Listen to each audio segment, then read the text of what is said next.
Hello दोस्तों, आप सभी का स्वागत है हमारे YouTube channel success education by Ravi में। दोस्तों, आज हम बिहार बोर्ड के कक्षा 12 का हिंदी के काव्य खंड का दूसरा पाठ पद का वस्तुनिष्ठ प्रश्न करेंगे। इसके लेखक हैं सूरदास। सूरदास जी इनके लेखक हैं। तो बढ़ते हैं क्वेश्चन की तरफ। हमारा पहला क्वेश्चन है, सूरदास का जन्म कब हुआ? सूरदास का जन्म कब हुआ था? उत्तर 1478 अनुमानित। 1478 अनुमानित। दूसरा क्वेश्चन है, सूरदास का निधन कब हुआ? सूरदास का निधन कब हुआ? 1583 ईस्वी में। 1583 में सूरदास का निधन हो गया। अगला क्वेश्चन है 3 नंबर, सूरदास का जन्म स्थान कहाँ है? सूरदास का जन्म स्थान कहाँ है? तो उत्तर है दिल्ली के निकट सिही नामक ग्राम में। दिल्ली के निकट सिही नामक ग्राम में।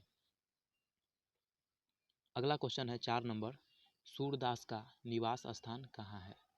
सूरदास का निवास स्थान कहाँ है? उत्तर ब्रज क्षेत्र में, क्रमशः गौघाट, वृंदावन एवं पारसोली ग्राम। उत्तर ब्रज क्षेत्र में गौघाट, वृंदावन एवं पारसोली ग्राम में। अगला क्वेश्चन है 5 नंबर, सूरदास की अभिरुचि किसमें थी? सूरदास की अभिरुचि किसमें थी? उत्तर पर्यटन, सत्संग, कृष्ण भक्ति एवं वैराग्य। अगला क्वेश्चन है 6 नंबर, सूरदास के दीक्षा गुरु का नाम क्या है? सूरदास के दीक्षा गुरु का नाम क्या है? उत्तर महाप्रभु वल्लभाचार्य। महाप्रभु वल्लभाचार्य। अगला क्वेश्चन है 7 नंबर, सूरदास का दीक्षा काल क्या है? सूरदास का दीक्षा काल क्या है? उत्तर 1509 से 10 अनुमानित। 1509 से 10 अनुमानित। अगला क्वेश्चन है 8 नंबर, सूरदास जी जन्म से क्या थे? सूरदास जी जन्म से क्या थे? जन्म से ये अंधे थे। सूरदास जी जन्म से क्या थे? अंधे थे। फिर भी इतने बड़े कवि बने। अगला क्वेश्चन है 9 नंबर।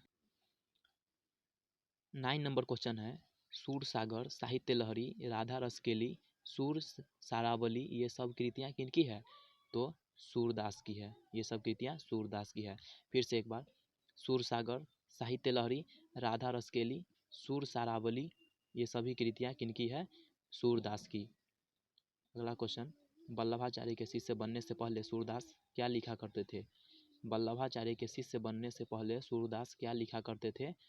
तो दास्य भाव के पद लिखा करते थे। दास्य भाव के पद। अगला क्वेश्चन है, अपने गुरु के आदेश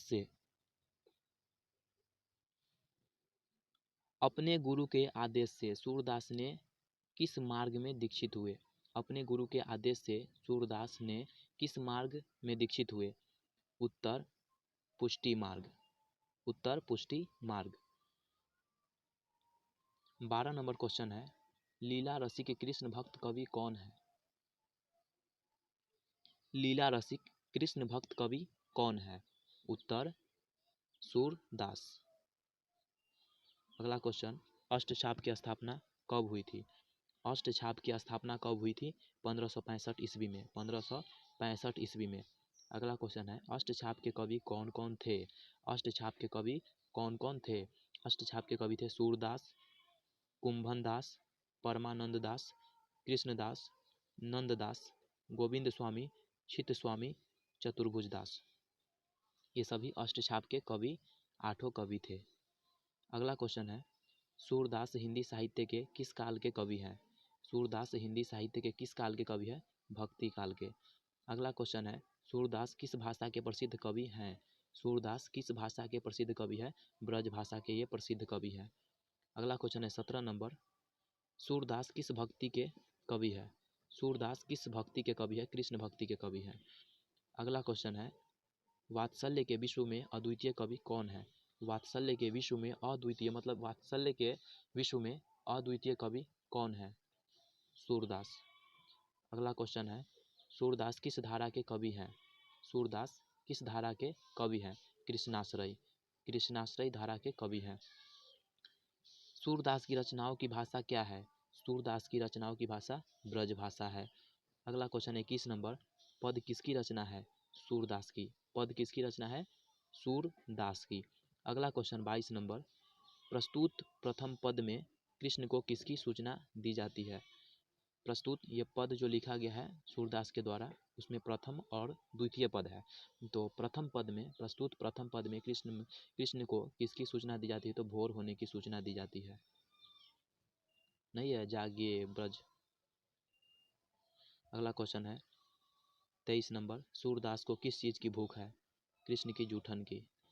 कृष्ण की जूठन की। मांगत सूर जूठनिया। सूरदास को किस चीज़ की भूख है? कृष्ण की जूठन की। अगला क्वेश्चन, भगवान श्री कृष्ण किस कवि के पूज्य थे? भगवान श्री कृष्ण किस कवि के पूज्य थे? सूरदास के।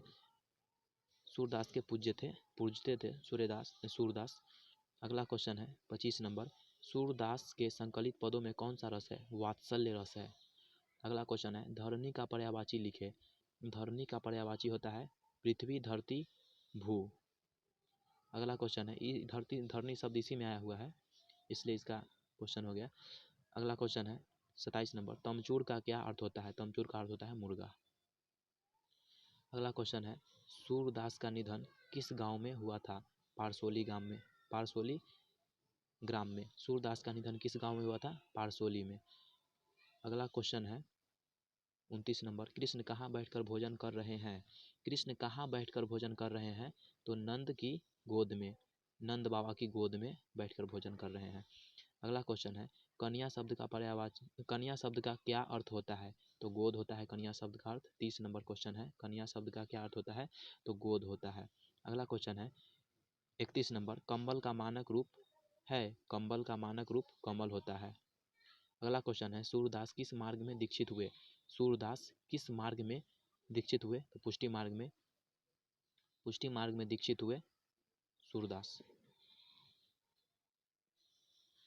तो ये रहा हमारा 32 ऑब्जेक्टिव क्वेश्चन, जो कि MVVI क्वेश्चन है, जो कि आपके एग्जाम के लिए बहुत ही महत्वपूर्ण है। और दोस्तों, अगर आप हिंदी में अच्छे से अच्छे नंबर लाना चाहते हैं तो हमारे साथ जुड़िए और आप अपना मेहनत कीजिए, क्योंकि मेहनत तो हम करके देते हैं यहाँ से क्वेश्चन बनाकर, और याद तो आपको ही करना पड़ेगा। तो मेहनत कीजिए और अच्छे से अच्छे नंबर लाने का प्रयास कीजिए। फिर मिलेंगे अगले वीडियो में। तब तक के लिए जय हिंद।